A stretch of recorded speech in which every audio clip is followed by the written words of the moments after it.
Okay, hello everybody. It's Shannon here from houseimprovements.com. We're going to do a live chat tonight, and we're just kind of waiting for people to click on and tune in. We've got Steve Heemstra there. He's been sitting there for a couple minutes waiting for us to go live, so good to see you, Steve. Thanks for tuning in. Do you have any questions, Steve? Well, you kind of got the floor. You're all on your own right now, so if you have anything you want to ask, now would be the time to do it. So just kind of getting rolling here. We're just a few seconds in. We're probably going to try to go again for our standard about an hour or something like that, and try to do the Q&A thing here most of the time. And so if you guys have questions, just please post them up there. I'll try to keep up. Again, because of the whole social distancing thing, I'm working here basically by myself on this end. My business partner is in his office, in his house, trying to look after spam and all that kind of stuff. So it's just me here trying to keep up with everybody's questions here. So we got a few more people. We got High Ridge Handyman. Hello, pal. Hello, High Ridge. Kevin Tillack, I guess. Hello. Hi. Ryan Hammond. Kevin, great garage blog. Well, I'm glad you like those, Kevin. I think they turned out pretty well. We had some mixed reviews. Most of them were good, but we had some people that were disappointed, as we knew we would, because we didn't shoot any actual videos on how to do anything about that garage. But we kind of knew that was coming. But we still thought it would be interesting enough for most of you just to see the process and kind of the stages as it goes along, and really, how quickly it can move. I think basically that thing was, once the concrete was poured, which was another contractor, it was about 16 days, working days, start to finish. And some of those days, as you've seen in the vlog, weren't super terribly long for me. So we got Terry Barrett. Hey, thanks for all the videos, he says. You're welcome, Terry. Not a problem. Anas Hafez. Hi, Shannon. Hi, Anas. Fit Life Handyman, everything. Beard looks good. Yeah, we're calling this the beard, what do we call it? The beard special or something, I don't know. I've kind of got the COVID beard thing going on, just trying it. I've never grown a beard, but my wife was complaining because she didn't know how long it'd be until she could get a haircut. So I said, I won't cut my beard then. How about that? But in all honesty, probably a couple more days of the sucker's coming off, because it's starting to get nice here in our area, and I'm not too sure, but I don't really want a tan line the rest of the summer if I go too long like this. So, but so far it's working out all right. I get a lot of second looks because everybody's used to the mustache and goatee, but not the actual beard. So, we got Eric Mitchell. Hi, I'm a beginning contractor. I would like to know how much would you basically charge a person to power wash a whole house, vinyl siding? Well, if you're supplying the power washer, they're supplying the water. You're supplying soap, I'm assuming. I guess it really depends on the size of the house. It's not something I normally do other than on my own house. So, my house is a bungalow. It's like 1,100 square feet. Takes me just about as long to set up the power washer and put it away as it does to actually spray it down. So, it's a couple hours for me to run around and do mine. But that's one of those things that you might want to just tell your client that so much an hour, and that's kind of what it is. And then after a while, you get a bit of a feel for what you need to charge. But that's kind of the way I do a lot of things when I'm starting out. If it's something new for me, try to give the person the benefit of a good deal so that I can feel my way through it as well. So that's my answer there, Eric. Anyways, David Kirk, good job. Really like how down to earth you guys present things. Yeah, David, there's nothing fancy here. I'm just a hammer swinging carpenter. I just do my thing, and I can get excited, but I typically don't too easily. So yeah, it's just kind of my nature. So Ryan Hammond's here again, and he's asking, would like to know the going rate for a contractor. Again, that's totally so hard to say because you know, it just varies from, it can vary from city to city. I've got a bigger city like 45 minutes away, and I'm sure rates there are different. And even in my own city, everybody's kind of got their own little rate. It's really hard to say with the economy and stuff. Some guys are undercutting other people, so really depends where you are. There's no good answer I can give you for that, unfortunately. You need to kind of look around your area and see what you can charge, and you know, see what works for you. So you know pretty soon if you're charging too much, because you aren't going to get any work. Nigel, we've got, hi Shannon, love your videos and tips on how you can fasten a gutter, and any tips on how you can fasten a gutter and hit the rafters as opposed to just biting into the fascia board. Well, honestly, unless your fascia board is only 1x material, just into the fascia is fine. Around here, typical fascia board is 2x material, so it's got lots of meat. The other way you could tell if it's a wood fascia, obviously you can look for nails. Other than that, it's going to be a little hard. You might have to actually hammer a nail in and find one, and then you can measure off of there to find the rest. So they're generally going to be 2 feet apart in most areas, I think. Kevin Tillack, we're in the mid 70s to low 80s here in Utah. If I look up to my little cheat sheet up here, so 70s, yeah, we're not really quite hitting anywhere there. We'd be in the 60s to 70s right now here in Saskatchewan, which is pretty normal. But just recently it's kind of started to warm up like that. So up till now it's been a little cold. High Ridge Handyman, I'm getting ready to insulate a 10x20 shed A-frame. I'm going to sheetrock most of it. We'll have a small space at the peak. Should I put vents in both sides for ventilation? Yeah, typically if you're going to sheet that all in, I would have some ventilation going through the roof. So obviously maybe you're insulating that ceiling in the rafter bays, so you need to create a little bit of space above that insulation between the bottom of the sheeting and the insulation, so you get circulation from the soffits up through to either a ridge vent or some kind of vent in the roof. So, but yeah, some circulation is definitely the best way to go. Best Networks Incorporated says hi. John, hello to you. Hi, John. Eric Mitchell, thanks. Okay, we got some spam there. Admin, if you want to look after that. Where are we going here? Matt Bragg, love watch and learned a lot from you. Well, thanks, Matt. I appreciate that. We've got lots of followers, and I hope that everybody's learning as much as they can. And I try to learn some stuff along the ways too. So as you've maybe noticed in some of the videos, I don't generally cut out mistakes because I make them just as easily as anybody else. So we just got to learn from them. So we've got about 77 people tuning in here. Just want to welcome everybody now that we've got a pretty decent crowd, and also to click the thumbs up button down there if you like these live streams.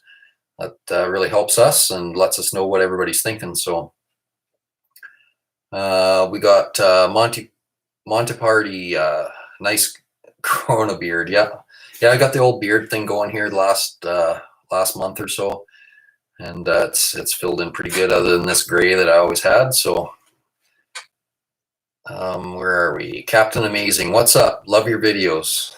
Thank you, Captain. Yeah, it's general consensus. I don't think we get too many people here following the live chats that don't like what we do. So it's usually pretty self-gratifying to see everybody thanking me and complimenting us. That's great. Thank you. Five and Dimer Smith, how much have you to pay for the toilet paper behind you? So yeah, I guess the TP multiplier is still back there, and still got the same roll on there we did for the video. So obviously my household isn't running out of toilet paper yet, or that'd be gone. So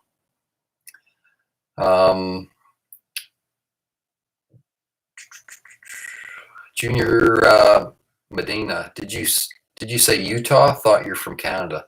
No, I was reading somebody else's comment. They were commenting on the temperature in Utah right now. But yes, no, I'm from Saskatchewan, Canada. So almost in the middle of Canada. So I've got a question here. Anis Haves, do you have any videos for egress and basement, separate entrance and basement concrete stair forming, or if you can make one? Yeah, no, I don't have any videos for that. Honestly, concrete really isn't something I do a whole lot of. I've done the odd sidewalk or small driveway or that sort of thing. But since my commercial construction days are long behind me, I haven't really done much concrete at all since then. It was never something I really enjoyed, and I've just, kind of stayed away from that. It's not the easiest thing to do by yourself too for any bigger projects. So where are we? Nathan Bradley, do you have a video on the concrete for the garage? No, I don't. The concrete, I was just saying that I don't really do concrete, and that was a separate contractor.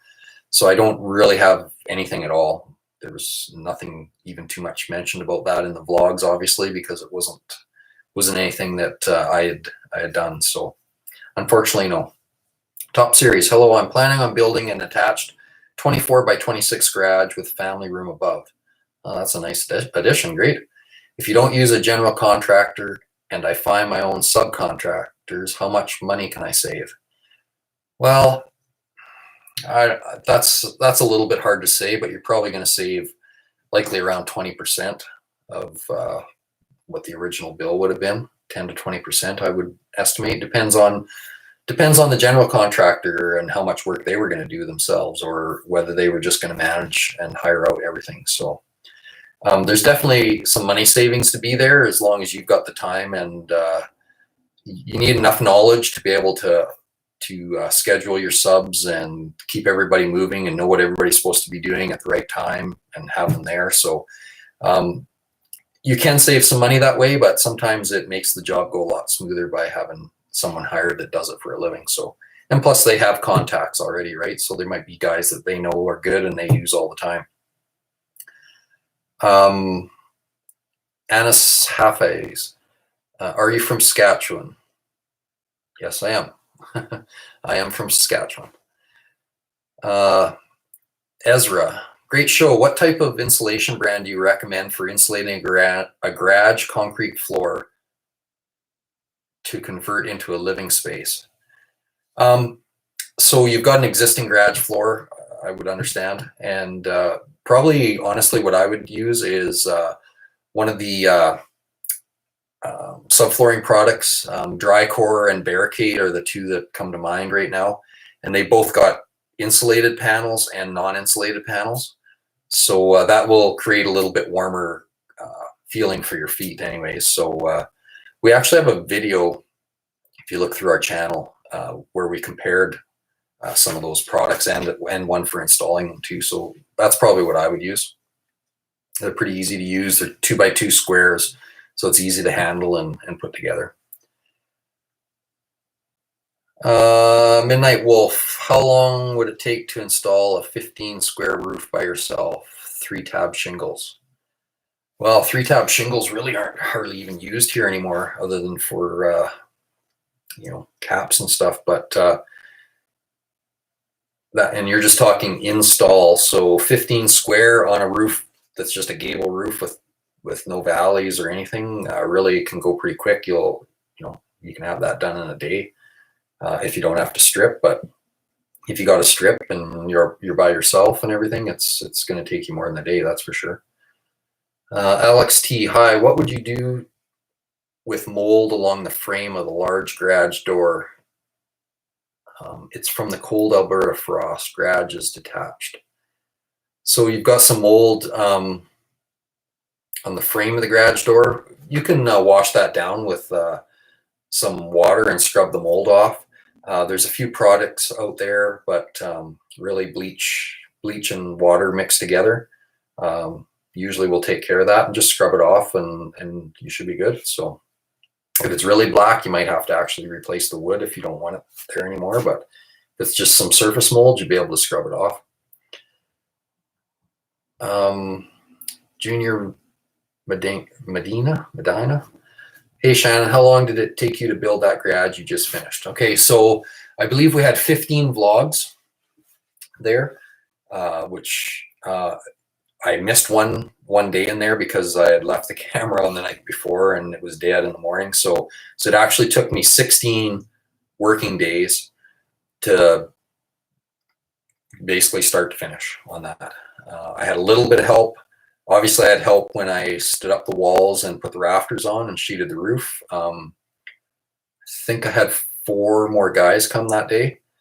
And then my dad came and helped me for part of the shingling and for probably more than half of the vinyl siding as well, just because he was bored and wanted something to do. So, but other than that, I did everything else myself. I had all the walls framed myself and sheeted laying down there like you've seen in the vlog, and ready to stand up. So yeah, it really doesn't take long if you got everything figured out and ready to go. So yeah, so it was basically 16 days. They weren't all full long working day, like majority of them were probably 8-hour days, but there was a few that was like 3 or 5 hours or whatever. And I don't think we worked. I think even when we stood everything up, we didn't work anything longer than 7 or 8 hours. We ran into some weather issues as well, some rain that kind of stopped us at the last day. So yeah, anyways, 16 days. Nigel Ragnoth, gotta park the camper on a hill. I have no idea what that's about. Yeah, I'm not too sure what you're talking about there, Nigel. Okay, and now I've got somebody on there and I have no idea how to say your name. I'm sorry. It's XLIENGEN. Love the bathroom video, thinking 12 by 24 tile for a small bathroom. Too big? Nope. I used 12 by 24s in the shower there in that bathroom. I've used them on a bathroom floor. No, there's really no problem with that. I don't think so anyways. Then we've got Kiwi SWAT. How has COVID affected your projects? Well, for right now, well, since the middle of March, I guess, I basically put any indoor projects I had in people's homes basically on the back burner. So I've got a pretty good list of jobs that have kind of backed up that really at this point I don't even really know when I'm going to get to them. But I've been concentrating on some outdoor projects, and the last month or so, yeah, about a month, I've been working on some vinyl siding, fascia, that sort of thing, from some insurance claims in an area that's a little ways out of town. They had quite a hailstorm go through, and it's a nice little cabin development, and it's nice and quiet up there. It's peaceful. The weather's finally cooperating. There's not a lot of people around there yet, so it's been a good opportunity to still keep working for the most part, but yet not running into a whole lot of people. So the cabins that I've been working on, the families, they haven't come out obviously during the time that I'm out there, so I can just get in there, do what I got to do, and take off again. So I've got at least one more to do unless I pick up another job out there. So your answer, basically, it has definitely affected me, but I'm finally able to keep moving. But I am going to have a backlog of some indoor projects, and I've got to figure out a plan here. Here in Saskatchewan, we're starting to phase in opening up some of the businesses that were closed and that sort of thing. We haven't had big numbers for COVID, due mostly likely to our population and kind of getting on top of it right away. We have some problems up in some northern communities where there's been a high infection rate here just recently, but in the southern, pretty much the southern half or southern third of the province, it's been pretty quiet. So they're starting to try to open some things up. So hopefully it goes well and everybody still respects the social distancing and washing hands and all that, and we can stay safe and healthy and get our economy slowly churning a little bit. I just skipped through a bunch of people because I was scrolling back and I had the scroll stopped. So I kind of lost where I was, but I'm going to start right here. We got Jason Gortson. Hey, Shannon, met you at Rona in Moose Jaw one day. Thanks for taking time for a picture. How do I support my jacuzzi tub with mortar as instructions recommend? Yes, I actually remember that. That was probably, I must be getting close to a year ago or last fall, I think, Jason. So when a tub wants to be supported, or a manufacturer wants you to support the tub with mortar, basically what I do is I mix up, I don't know, probably a gallon to 2 gallons worth of mortar, and I mix it a little runnier than I would for using for tile. I mean, I don't want to dump it on the floor and it runs away, but just so it'll settle out a little easier. So what I'll do is I'll mix that up and I'll pour it on the subfloor under the area of the tub that needs the support. And then I'll actually lay a piece of poly, just a strap piece over top of that before I set the tub in, so that the tub doesn't bond right to that mortar, and it's easier to get out for one thing. And I think too, it makes them a little bit quieter too. You don't get any crunching usually or anything from, you know, that little bond trying to break between the mortar and the tub base. So just throw some poly over, set the tub down, get it in place, test fit your tub first, make sure you kind of know where it should be when it's sitting down nice, and throw your tub on there. And usually what I do is I kind of get in the tub and just rock around a little bit, kind of work the tub down into the mortar. And once you're happy with, you know, how it's sitting in that, that's good to go. Screw it in place if it's one that gets screwed in, and you're good to go. So hopefully that helped you, Jason. Tim Hunter, hey, what's the TP and baseballs behind you? Okay, so the TP is, you'll have to watch the video on that one. So that was my kind of my April Fool's joke. It's the toilet paper multiplier for doubling your toilet paper. The video, you got to watch the video to know what it's about. All the baseballs, and there's some hockey pucks right there. That's all from our local Kinsman club here. They hold a sports celebrity banquet every year, and I've been going for looks like 6 years, I guess. And that's just part of the draws and stuff. You buy these pucks and balls with numbers, and then there's prize draws associated with them. So that's what all that jazz is. It just kind of gets tossed up there as memorabilia, I guess. Jolene Howard, lump, not jump. I have no idea. Quickie said, by the way, thanks for all the support in the forum to you and Spruce. Not a problem. That is one place. If some of you have never been to the forum but you've got questions, I know you can come here and ask them. That's great. But sometimes I can't even answer them here because I need some more information or it's too entailed. Our forum is an awesome place to go. We've got a really good community there, and there's a handful of us regulars that are on there every day, multiple times a day, and very knowledgeable. So if you got questions, go to the forum. There'll be a link in the description of this video. Go to the forum. Cost you nothing. Sign up. Please don't spam us, or we'll just boot you out anyways. But just sign up, post your question, and you're gonna get some answers. Believe me. There's very few times we've been stumped on there. If I don't know it, I'll tell you, and usually one of the other guys has an answer. So yeah. So go to the forum. That's a good place to go. So, and you're welcome for the help there. Quickie said, quickly swat. Mike H, where in Saskatchewan are you from? I'm in Lloydminster. Well, I am, let's say, south of you. I'm probably 4 hours south of you, Mike. Nigel, would you recommend, if feasible, that anytime a floor slab is poured, the PEX line should be installed regardless if you intend to use it, as it could also be a selling point? So you're talking about installing PEX pipe in the concrete floor so that it could be heated either right away or down the road in the future.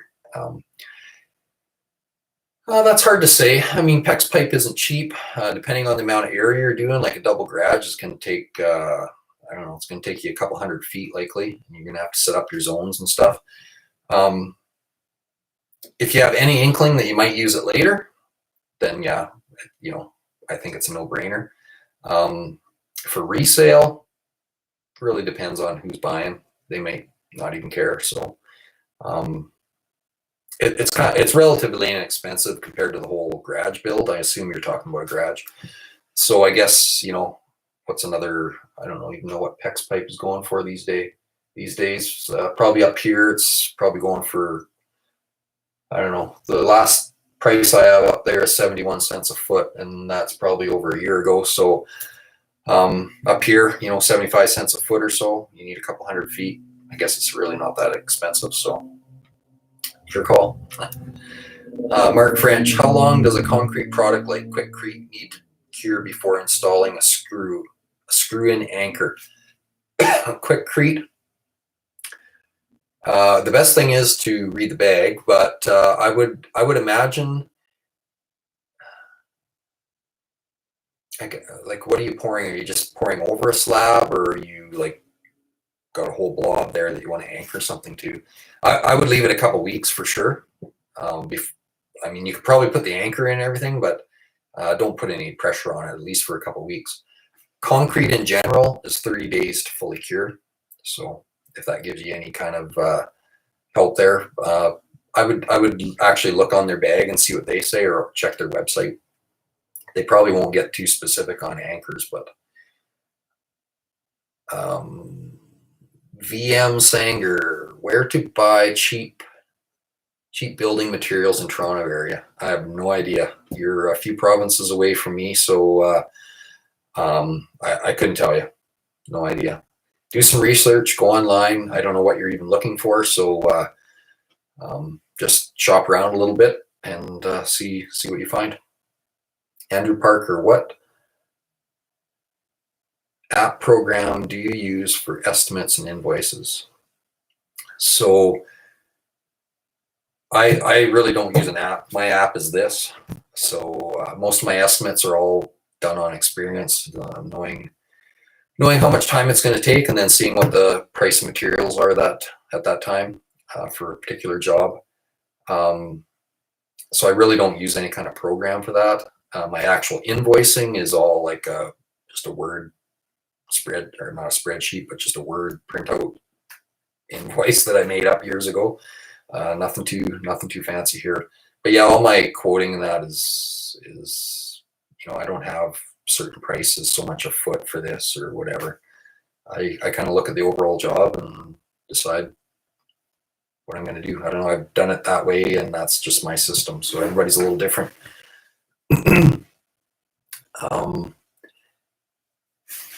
Galani, I learned a lot of stuff from your videos. Keep up the good work. Well, thank you, Galani. Yeah, no, we've got lots of videos. I've kind of lost track now.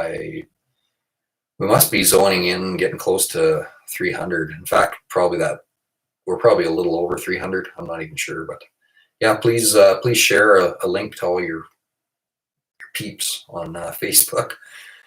How are we doing here? So we got about 94 people tuning in. Oh, the thumbs up went way up. That's awesome. Yeah, everybody that hasn't clicked the thumbs up yet, please do. That's great. We're moving on to about getting close to being on here for about half an hour. My throat's getting dry because I've been talking a lot. We probably got about a half hour left to go. I'm trying to hit everybody. I got some grief from a few people at the end of the last one because I missed them, but it's kind of hard to catch everybody. I'm kind of seeing a lot of the same names here, so it's hard not to hit a few people 2 or 3 times here because they're asking lots of stuff and they're on here a lot. So let's scroll down here a little bit. I think I'm pretty well caught up on the scroll. So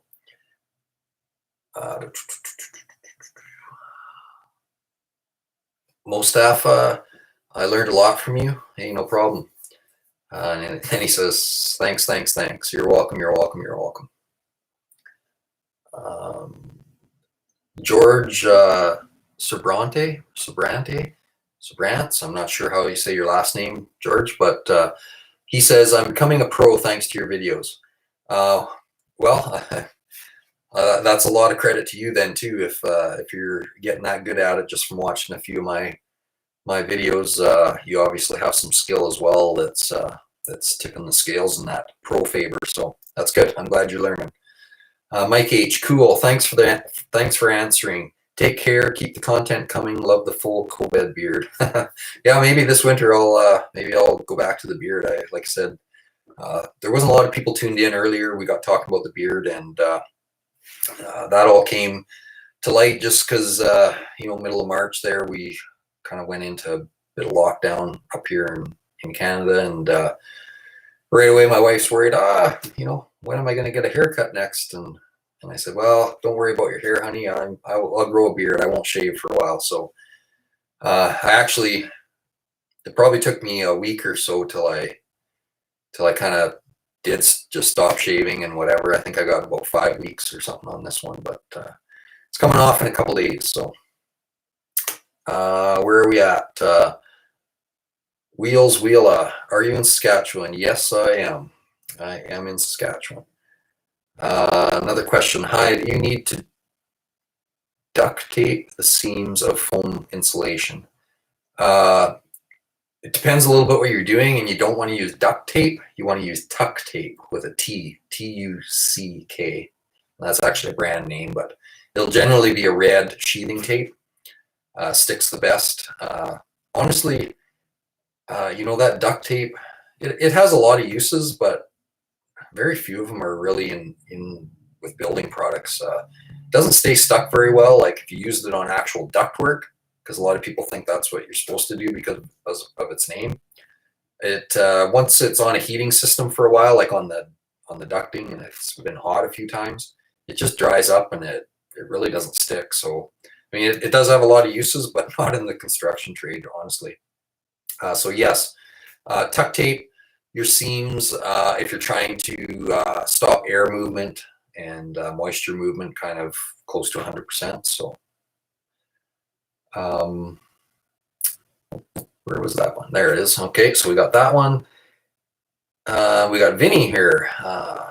Hey, it's my friend's birthday today. Her name is Sarah. Can you wish her a happy birthday? Well, Sarah, I hope you're having a happy birthday. It's kind of, I'm one of the people just like you that's had my birthday during this COVID thing, and lots of my friends and family as well. We all have birthdays March and April, mostly, a lot of us. And it's kind of a weird birthday because, you're used to going out and celebrating or getting together with some friends and stuff. And it was a little lame this year because you sit at home, have a couple drinks with your immediate family and birthday cake. And yeah, it's kind of quiet, but different. So Sarah, I hope you had a good birthday and happy birthday. Hopefully next year we can go out and celebrate, all of us who are having it during COVID. Annis, what would you suggest, PEX crimping or cinching? So I'm not sure that there's, I guess there is the crimping rings, and then there is the stainless steel clips that do, I guess they do sort of cinch. It's a little different process, you're right. I don't use either one of those, so I don't know what to say. I know the crimping is pretty inexpensive as far as the tools and the crimps. The cinching, I think most of those are stainless steel, so I would say they're better than like a steel crimping fitting. Just because they're stainless steel, they should never really corrode or rust out. But it's probably a lot more expensive. I can't see the tool being too expensive, but I can't say for sure which is better because I don't use either one of those systems, and I don't see that cinching one very often. So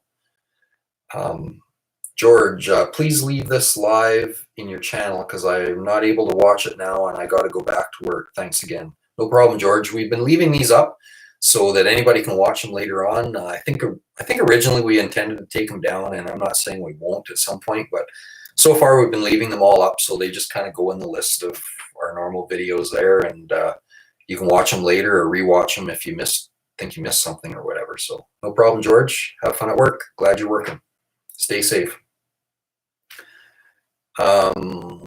Wheels, you have a Saskatchewan accent, in my opinion. Well, that's probably because I live in Saskatchewan. A lot of people ask me tonight where I live, or if I live in Saskatchewan. Yes, I do live in Saskatchewan. And I have an accent, apparently. Of course, I live here, so I don't think I do, but yeah, Saskatchewan for sure. Mike, are you sure you don't want to come to Edmonton and extend my front entry? Hi, Mike. I just finished answering you on the forum, obviously. I just read that because literally like 10 minutes before we went live, I was on the forum like I do multiple times a day answering questions. So Mike's been on the forum here for a few days now. He's trying to kind of create a bigger entryway on his house up in Edmonton, and he's trying to bribe me if I come up there, I'd maybe be able to stay in his place in Canmore. So it's enticing, but I don't think I have any trips to Edmonton planned in the near future. Sorry, Mike, but just stick with us on the forum and we'll get you through this little project. Good to see you. Thanks. Alan, thanks for your videos. Your one video on removing popcorn ceiling gave me the confidence to do it myself. It came out amazing. Yeah, honestly, popcorn textured ceiling, I don't have it in here, so I can't show you what it is in case you don't know, but that really pokey textury ceiling that's so out of date now. A lot of people want to scrape it off, and if it's never been painted, it really isn't that tough to scrape off. Warning, it can have asbestos in it, so you need to take precautions. Some people aren't comfortable with even touching it, and that's fine. There's companies out there that'll deal with it for you. But yeah, so popcorn, if it hasn't been painted, is actually not that bad to remove. You know, it comes off pretty good. And I mean, in the video we did, that was never painted, and it came off like butter once we got it a little bit damp. So I'm glad yours worked out the same. Now, if it's been painted, it's much more of a pain in the butt, and it's probably easier to skim coat over it. But that's a video I've never done yet. So where were we? That was Alan. So we've got. I just did that again. Just took a big jump here. Chad Johnson. I don't know if that's Chad Johnson, my cousin. Maybe. There's a lot of Johnsons in the world, but hi, Chad Johnson. If it is my cousin, I believe it's your birthday tomorrow, so happy birthday. Just for fun, family, what's your opinion on attaching ledger to the foundation for a low-level deck? Spaces between the ledger and the foundation, or space off the house and post it? If it's a solid concrete, like not block or brick or something, yeah, I would just space off. You can put pieces of puckboard in there, or thin pieces of recycled decking, anything, excuse me, just to space your ledger board, you know, 1/4 inch to even 1/2 inch if you have to off the concrete. And then dirt and leaves and moisture and everything doesn't sit in there and rot your ledger out. So yeah, not a problem. You can if it's brick or block, then I would definitely not hang it off the house. I would support it on another set of posts and beams. Shar B, hey, I knew you'd be around sometime tonight, Shar. Love the new beard. I knew you would. Sure. Okay, so Lenny, nice work, man. I'm a journeyman carpenter and learned a lot from your videos. Keep spitting out those great videos. No problem, Lenny. We luckily we've got a lot that were shot kind of ahead of time, and we did right at the beginning of this whole COVID thing. We quickly got together and social distance as much as we could in the garage and shot some more. So we had a little bit of backlog because I just don't know, even on my projects, you know, when or if we'll be able to shoot any for a little while. So we've got a pretty good backlog. So we're good into the summer anyways. So I think we're good for a while.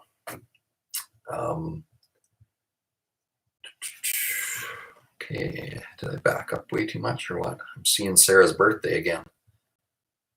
There's Charby again, the garage. That was great. Perfect. Alex, my detached garage builds frost in the corners in the winter. Any suggestions? Also, what do you think, or what would you do with the floors and bottom with no grade beam to protect the insulation and drywall? So usually in a garage like that where you're getting frost in the corners is a lack of air circulation. So you're getting a cold zone there, and because the air is just sitting there and it's staying cold and it's moist, you get a little bit of mold buildup or frost buildup. So sometimes the easiest thing to do is just set a fan somewhere in the garage and just turn it on low and just let it run. It just kind of gets that air moving a little bit, and it'll help your frost situation usually. What was the second part? What would you do with the floors and bottom with no grade beams to protect insulation and drywall? Okay, so you've got a slab on grade probably, and your floors are built right on the slab, just like the garage vlog that most of you just watched me do. So generally speaking, the wood should be, if it's standard spruce wood or whatever, it should be separated from the concrete anyways, or it should be pressure treated. So in either of those cases, really, it should be, the wood should be fine. The drywall, oh, you said drywall and insulation. Okay, I'm not sure why your insulation is, you're afraid of your insulation. It should be all covered up. Drywall, I like to keep it cut up about a ½ inch off the floor so it's not getting wet and stuff and creating mold. So yeah, I'm not sure if that's what you're getting at, is something getting wet and moldy, but just keep your drywall up and you should be fine. So Joe Schmo, what's up, Shannon? Longtime fan, always crimp. Okay, so you like crimping, do you, Joe? Okay, well, that's good to know. There's one guy for crimping, and then he says crimping is copper rings, so he's using copper. Sounds good. Vern, I have an old house with true 2x4 walls. I want to install a new interior door. Do I have to do anything different? Okay, so if you've got true, the old actual 2-inch by 4-inch lumber, then your wall is likely close to 5 inches thick. So none of the doors made today are going to be set up for that. So you've got to, when you set your door frame, set it flush to one side or the other, usually to the side where the door swings into. So if the door swings into the room, flush that side of the jambs up to that inside of that room, and then just add jamb extensions on the other side to make up whatever the difference is. So I think that should take care of that.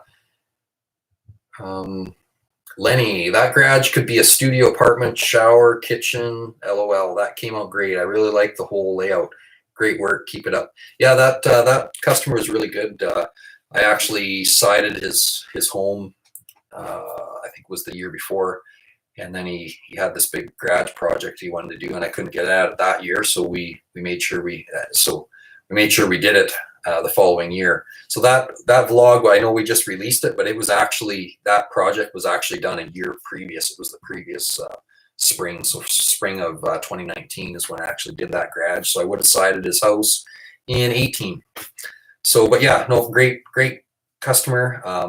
Had some great ideas. I loved his color choices and everything. I thought everything looked really well.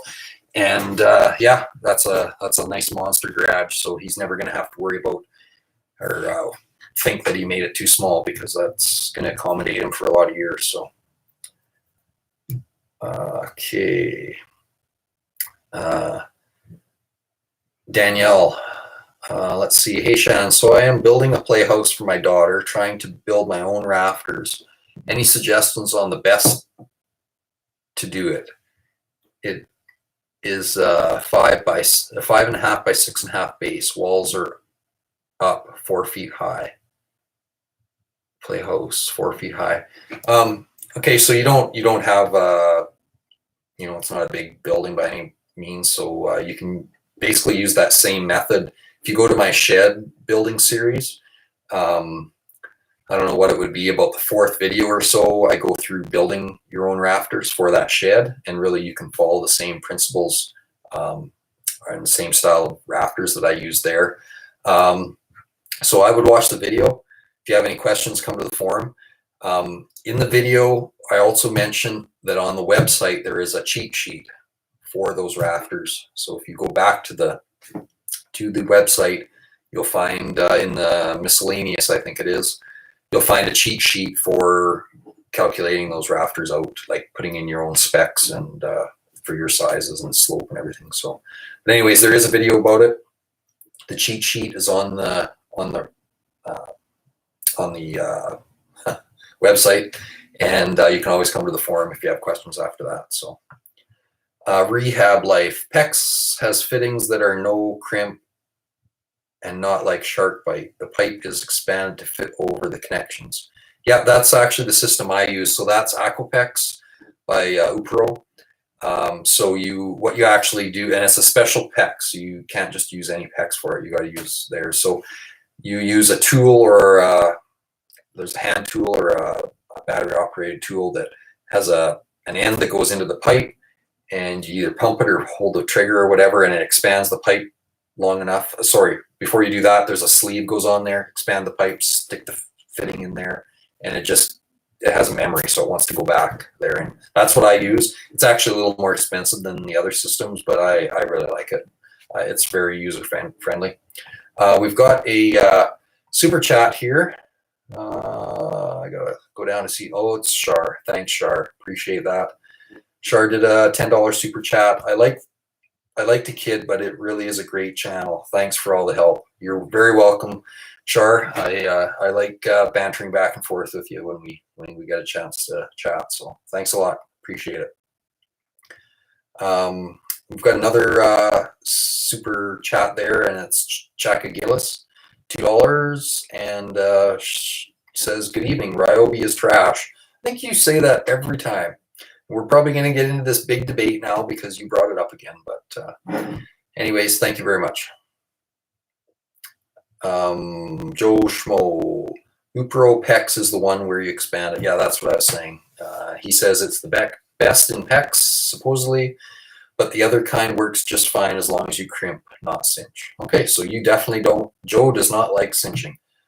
So I'd be interested, Joe, why you don't like the cinching. We want to know. So I'll try to watch for your name again and see what your comment is there. But yes, Upro PEX is the system that I use. So, and you've seen it if you watch some of my plumbing videos where I'm working with water lines. So, although I do use shark bites a fair bit now too. But anyways, where are we? Oh, I'm not too far behind. I kind of stopped the scroll on the side there so that I have time to watch it and try not to miss too many people. So sometimes I get a little backlog, but I'm pretty close. Jeff McDaniel, I'm a patron. Glad to be here. Thank you, Jeff. I appreciate that. I had posted on Facebook and Patreon and Twitter today, just a couple hours before we were going to go live. And when I posted on Patreon, I asked the patrons, anybody that tunes in, to just mention that you're a patron. And I appreciate that, Jeff. I think you're the first one that I've noticed that's mentioned it. So thank you. And if anybody else doesn't know what Patreon is or whatever, we do have a link in the description after we're done the live chat here. You can check it out and see if it interests you. Basically, it's kind of a little place that you can make donations of whatever kind you'd like to help us out here. It's kind of we call it our tip jar. So check it out if you'd like. Where are we? Okay, so I'm going to skip down here a bit because I'm falling behind now.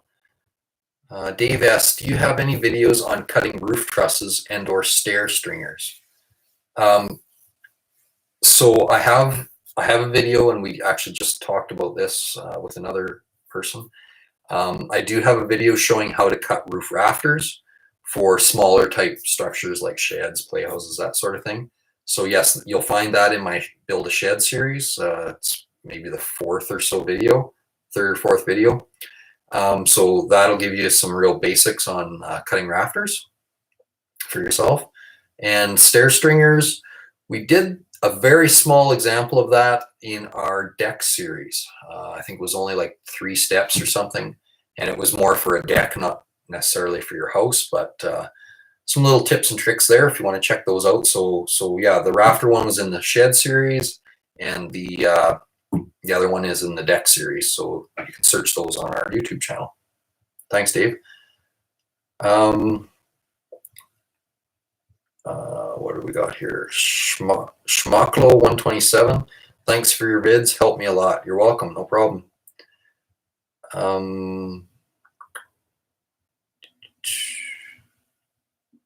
What do we got? Truth through Christ. Have you ever pulled all-nighters remodeling? I have not, I wouldn't say an all-nighter. I've had some long days, and my wife and I have flipped the odd home in the past, and yeah, I've burned the midnight oil. Let's just say that. Sometimes you're in the middle of something and you just want to get it done. For the most part, when I'm in somebody's house, I don't work too long a days because it just disrupts them if they're living in it. So. Okay, Junior, what do you got here? Any advice on how to level a concrete floor to install floor tiles? Just jumped here. Self-leveling compound is too expensive. Is there any cheap way I can level the floor? Nope. There's a reason that self-leveler is expensive, and that is because they know that's the only real choice you have. Unless your floor is, not out by a lot. What are you laying? You're laying, now you say floor tiles, so I'm assuming ceramic tiles. So with a ceramic tile and using mortar, you've got a little bit of play there you have because you've got that mortar bed, right? So you can make up even a 1/4 inch here or there if you really have to. If you're laying like LVP or laminate floor or something like that and you want to level it up, that leveling compound really is about the only thing you have. There are some gypsum products, but I'm not even that familiar with them, and I don't think that's anything you can DIY really. So, Brent, what are your thoughts of rock wool comfort board behind the studs for a basement wall, house wrap against the concrete? I've never done that, but I think the next opportunity I have, I'd like to try that. I do like their product. I use their rock wool comfort insulation in wall cavities and that sort of stuff fairly often. And I don't see why the other wouldn't work as opposed to styrofoam, which is what I usually use. But I think their comfort board comes in 2 inch or 1 3/4. I think it is. I can't remember the R value offhand, but yeah, I think it's a good system. It doesn't create mold and all that kind of stuff either. So I'm not sure how it prices out as far as compared to styrofoam, but yeah, I don't think there's a problem with it. And definitely you need the house wrap against the concrete as your moisture barrier though. Yeah, I would go for it, Brent, if you're wanting to do that.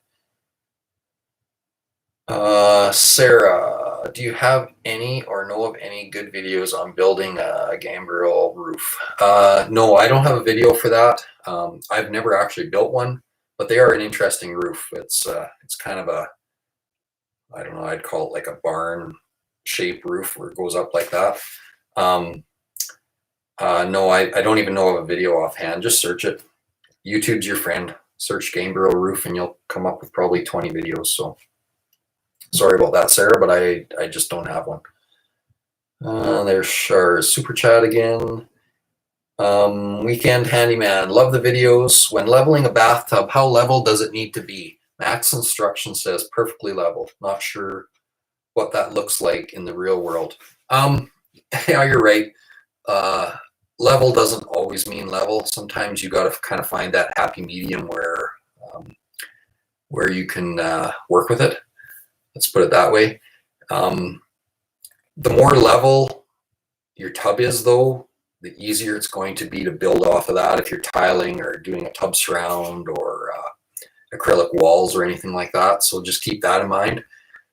So if you can't quite get it level, I think all tubs are designed with a slope actually built into the bottom anyway. So it's going to slope to the drain or run to the drain as long as you're, I don't know, within 1/2 inch probably. I'm not too sure, but just get it the best you can. I know I have trouble the odd time with tubs because some of them, when you put a level across, especially across the back or the ends, doesn't matter, they're not really flat. Like they don't give you a good surface to actually set a level on that isn't rocking already because the tub is maybe molded a little bit up and down. So sometimes it's hard just to get a decent spot to actually get your level on, to know that you are getting it level. So it's got to be real close. Let's put it that way. And of course, they're saying it's got to be 100% because they want to void your warranty if it isn't and something goes wrong. So,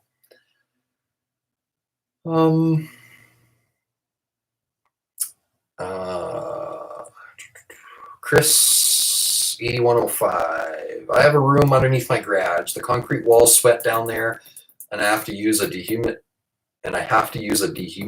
down there. Any advice? I have a room under my garage. That's interesting. So I don't know if it's like cold room, cool room. Depends a little bit on your climate, but yeah, I would say that you definitely, obviously you've got some moisture issues. Is there a way you could maybe vent the interior air out to try to get rid of some of that humidity? Basements are damp. Like sometimes dehumidifier is all you can really do. So it's hard to know without more information. You might want to just come to the forum and ask that, and we can kind of dig into it a little deeper. Okay, thanks, Chris. Daniel saying, thanks, keep up the good work. Yeah, we talked with Daniel earlier. I don't remember the exact topic, but we did discuss something for him. Mohammed, want to remove the door and door frame of a closet with double folding doors and remove the wall from each side of the doors by around 10 inches and make it completely open. Are there 2x4s on each side bearing studs? So that really depends. There's a lot of scenarios that could happen there. I don't know if you've got a single story home or like what's above you. Yeah, that's not an easy one to answer without seeing the situation and knowing more. Again, you can come to the forum and post some pictures, and we might be able to help you a little more and get some more information on that. There's a good chance that they are supporting something up above, but then again, like if it was in my house, for the most part, you wouldn't have a huge issue. So sorry, I can't give you a more clear answer, but come to the forum and we can help you out. Okay, we got another super chat, $10. Your name here, so you didn't want to post your name, but that's all right. We like your super chat anyways. Hey Shannon, big fan, shark bite valves or compression? I would use shark bite valves before a compression just about any time. I like shark bites. They've even come out with a shark bite that has a double O-ring inside of them now, which to me is even better, makes you more comfortable putting it in a wall. Compression, I used to use compressions all the time. So basically they'd fit onto copper. You've got a little brass ring that slides on, and then when you screw it all together, it squishes that brass ring in there to kind of make the seal. What I find with those is that over time you kind of get some calcium deposit kind of hanging off that joint because they obviously leak a little. It's never enough to really show up on the floor, but it looks kind of bad. So I've pretty much gone to all shark bites over compressions when I'm in that situation. So,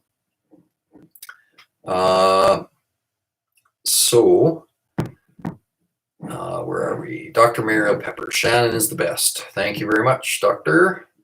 GBL MSH. If the window's not level, does it cause any problems? Not really. You can put it in there on whatever angle you want, quite honestly. No, it's generally doesn't make a huge issue. Just looks more than anything. Daniel, comfort board 1.5 inches is R6.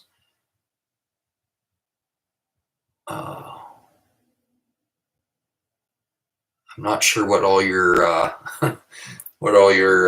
abbreviations are after that. So I think you're trying to pass on to me what the R value is of comfort board, maybe opposed to foam, I'm guessing, because you've got 4.5. So yeah, so the comfort board actually has a little more R value, it looks like. So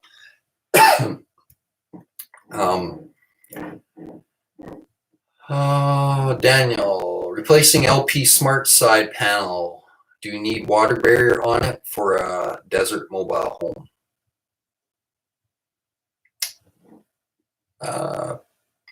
Maybe not. What by water barrier, I'm assuming you're meaning a house wrap. I would put the house wrap on anyways. It helps control some air leakage and stuff like that too. So I would use it anyways, regardless if you're speaking of house wrap. M Avenue, we didn't pull permits, rush move in, LOL, think we will have to tear it all down, 2-bedroom in basement, 2 bedrooms in basement. So I'm not exactly sure from that what you're meaning, but I'm assuming maybe you did a big reno in the basement and now maybe the municipality's coming back at you because you didn't pull permits and they want to see what you did. That can happen. They have the authority to ask you to remove anything you did if it was done without a permit. I don't know if that's what you're saying, but it kind of sounds like it. Top series, any suggestions on installing insulation in finished basement? Currently, there is no insulation in the finished basement. Yeah, so depending on your climate, I would say you definitely want some. You're pretty much at the point where you're going to have to pull off your drywall, vapor barrier if there is one. I doubt there is. And insulate with bat or rock salt insulation would be my suggestion. And then if you live in an area that requires a vapor barrier, then you're going to need a vapor barrier and everything like that. So yeah, it's definitely doable. Just going to be some destruction to get ready for it. So we're pretty much over our 1 hour. So I'm just going to answer a few more questions here, and then we're going to wrap up. And we've covered a lot of people. I don't know if I've missed very many or haven't, but I hope I haven't. And we've had a lot of questions. I've been talking for an hour straight. So M Avenue, and he's just adding that thanks for doing these videos. Seriously, a great help. You're welcome. Your name here, that was our last super chat, says awesome and thanks for his reply on the shark bites and compression valves. Jake Callan, question back at 6:22 p.m. So near the beginning you had a question. Continued, the wiring can be saved, but I don't want to pull it. The wiring can be saved, but I don't want to pull it. I can't even remember what we were talking about. Sorry, Jake. The wiring. I don't know if we talked about any electrical questions. Anyways, sorry, I'm not sure where we're at with that. Can you use shark bites on the nipples of a gas water heater, or will the heat damage them? No, you definitely can. So generally your water heater is going to have a threaded nipple on it. And in fact, on my water heater, I've got a flexible, like one of those flexible stainless steel braided lines.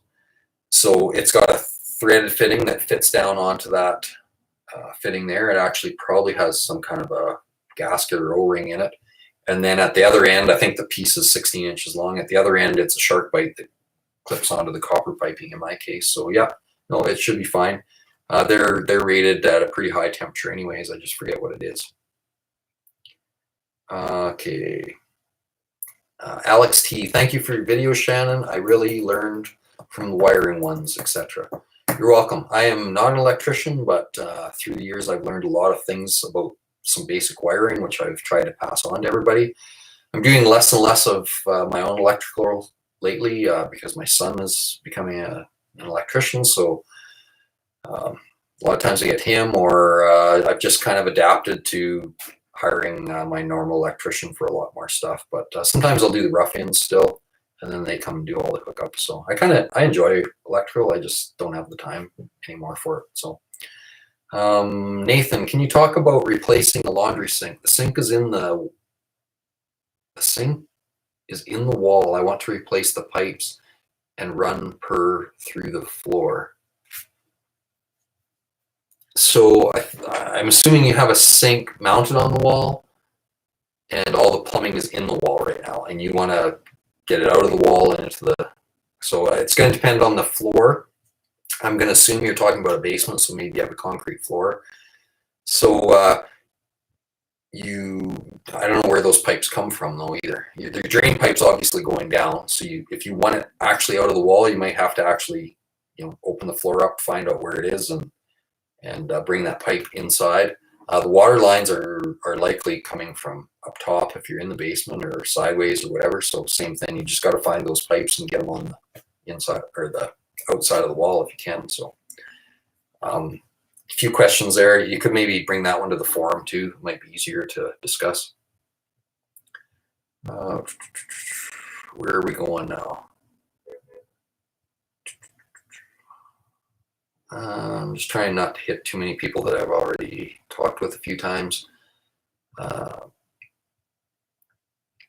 Jay Callan, if you get a chance after this, scroll back to 622. You didn't see my question, no problem. It was about an exterior outlet repair.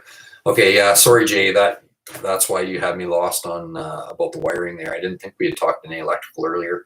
Come to the forum, Jay. I don't know if you've ever been there. It takes a minute to sign up. There's no fees or anything, and bring your question there. We've got actually one US guy and one Canadian guy that are really good with electrical. The US guy isn't actually an electrician, but he's very knowledgeable, and our Canadian guy is a journeyman electrician, so they can for sure help you if I can't. Jojo Bargains, your pocket door video today. Must have just watched it. I've used your videos numerous times to help with my DIY projects. Thank you so much, so much. No problem, Jojo. I'm glad that our videos are helpful, and I know lots of you obviously watch them and are using them. So, Alex, any thoughts on insulating PEX, especially the hot tube?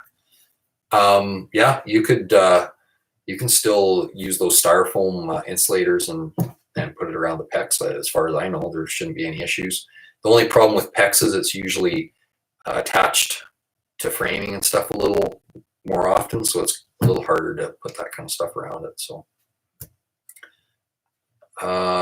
Nathan, where is the forum? So when we're done here, and you go in the description of the video when it's up on our YouTube channel, any of our videos on YouTube, you can go in the description and there'll be a link to the forum there. So that's the easiest way to get it, and then once you have it, just keep it in your in your history or on your desktop or whatever, and then it's easy to find all the time. So lots of people just saying thank you. No problem, guys. Rehab life, probably need a 6 or 6. Okay, so you're talking about the gauge wire for a 50 amp range. Yeah, depending on your distance on a 50 amp range, I'd have to look that one up, but I think 8 is okay. Come to the forum and ask me. I don't have my book in front of me, but like I said, I don't get into electrical quite as much anymore, but I think on a 50, an 8 is still all right. 8 gauge wire. So Nathan, yeah, can I provide a link to the forum? There will be one, Nathan. It'll be in the description. I don't think you can actually see that until we're done our live chat. So I'm trying to hurry up so you can get there. Alex, thank you. You're welcome.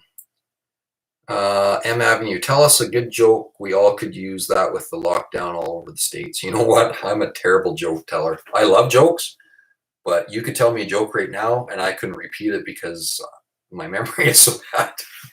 I don't even think I can think of one right now. I can't even think of a knock joke. So sorry. I'd like to cheer you up, but I just can't. Go watch the TP multiplier video. That'll cheer you up. Okay, so I think we're going to wrap things up. It's been a great night. I hope everybody's been safe and healthy and everything else and continues to be. I see we've got about 80 people still tuned in here. We got 94 thumbs up. So before we finish up, everybody click that thumbs up. I'd appreciate it. As always, we've talked about the forum a few times tonight, and I've said numerous times that you'll find a link in the description of any of our videos. There'll be a description to the forum itself, and it's a perfect place to ask extra questions and get some help anytime. We've got Patreon. Obviously, we're a YouTube channel. We got Facebook. So those links will all be down in the descriptions of our videos. So Stonehenge. I just seen a crying, laughing face, so I had to see what it is. Any ideas on how to get squirrels out of attic besides a shotgun? I tried peanuts and seeds. They're too damn smart. Yeah, squirrels are smart little buggers. Once you get them out, you just got to get it sealed up. That's the main thing. Figure out where they're getting in and get them so they can't get in there. Taxiderm or not taxidermist. Somebody to exterminate them. I don't know. I'm not sure. Oh, we got a last minute super chat here from Sam. Hanky, a couple bucks. That's perfect. Pandemic, more like a damn panic. Huh? Yeah, that's some people's take on it. It hasn't been real bad where we are, but we did a lot of things to help prevent the spread where I am. So I'm tending to think that was more about why we didn't get too bad here yet. So I know there's a lot of places around the world that are. It's just very sad about all the deaths and people getting ill. So I'd rather be on the safe side and do all the social distancing and whatever the rest of our governments say. So anyways, everybody stay safe, stay healthy. We're trying to do one of these chats every month. So I guess this is May. We've done May's, so we'll see you on the live chat when June rolls around. And I'm hoping that maybe this pandemic thing will be starting to slow down by then. I don't think it will, but we can always hope. Okay, talk to you guys all later. Chill out.